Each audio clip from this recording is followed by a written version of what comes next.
Hello everyone, this is chapter 7 of my life. Chapter 6 I talked about the vegetation in Santa Barbara and Summerlin Beach. I had a couple questions about the vegetation in my reference in chapter 6. And the vegetation I was referring to was actual vegetation, the broadleaf plants, the ferns, the bougainvilleas, the flowers, the bird of paradise flowers that would grow, the cymbidium orchids that would grow wild, the cactus, all beautiful, all flowering plants and vegetation. The smells are unbelievable. The jasmine, the sage, the West Coast blue sage, just tremendous smells. That's what I meant by the vegetation. Now, all the stories I'm going to tell you about Santa Barbara are going to be true.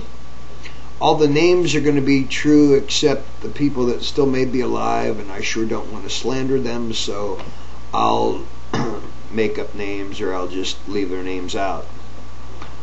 But I want to tell you that I had never been exposed to mass nudity, and why would you, growing up in the city of Pittsburgh in the late 50s and in the 60s and early 70s, and I didn't grow up really until I joined the Navy in 68.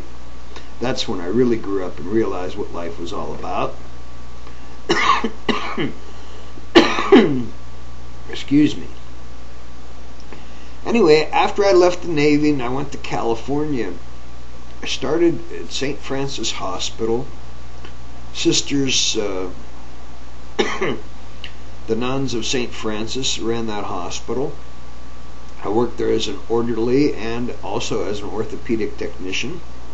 I lived on Olive Street just a few blocks away, and Olive Street was actually lined with huge olive trees that had black olives on them, and of course I'm not into olives. Never liked their taste.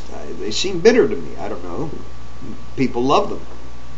Well, they'd walk all over the sidewalks and they'd be black from the olive pits and the olives. So when I meant vegetation, I meant vegetation.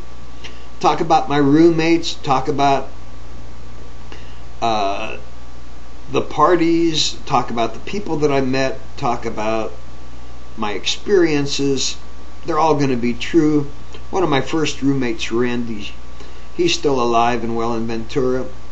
He was one of my first roommates. He and I were roommates a couple of different times in Santa Barbara. Once at 1025 Olive Street, the other time on West Junipero Street.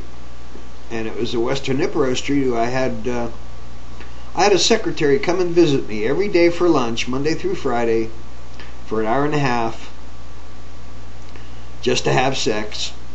And that was crazy.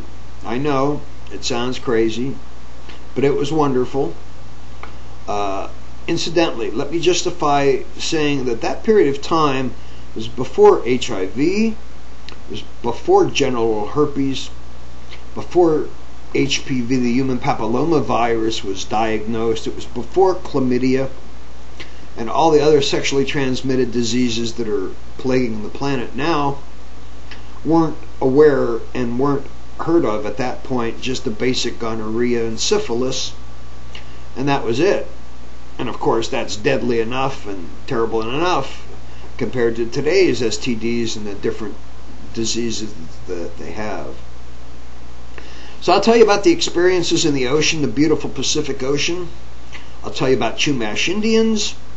I'll tell you about the Channel Islands.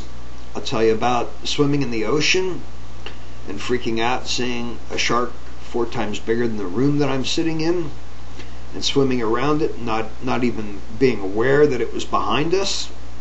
God bless Harold Cooper. He and Scott and I were in the water swimming, and Harold's yelling, "Come on, quick, swim back to the boat." I didn't know, so I started swimming towards the boat. Scott turned around.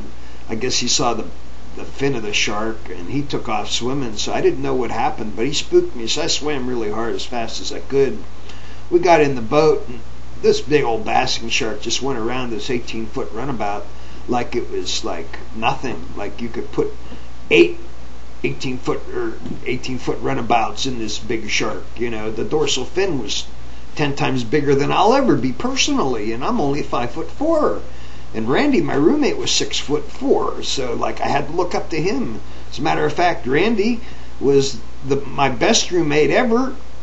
I can't say my best roommate ever, but he was one of my first roommates and one of my last people that I spent time with in California. As a matter of fact, the weekend before I left to drive to Pittsburgh in 1997, I spent in San Francisco Bay on this 33-foot beautiful sailboat, and Randy was sailing us all around San Francisco Bay. It was just me and Randy and God and whatever vegetation that was around at the time. So I'm going to keep this short because this is chapter 7 recorded for the third time, because I can't keep it under 8 minutes. I mean, I'd like to talk forever, but that's not practical, and you don't want to hear me ramble on. So I'm going to try and keep everything focused and keep it short and to the point, and I'm going to say goodbye and sign off for chapter 7. Thank you very much for watching and listening, and talk to you soon. Bye-bye.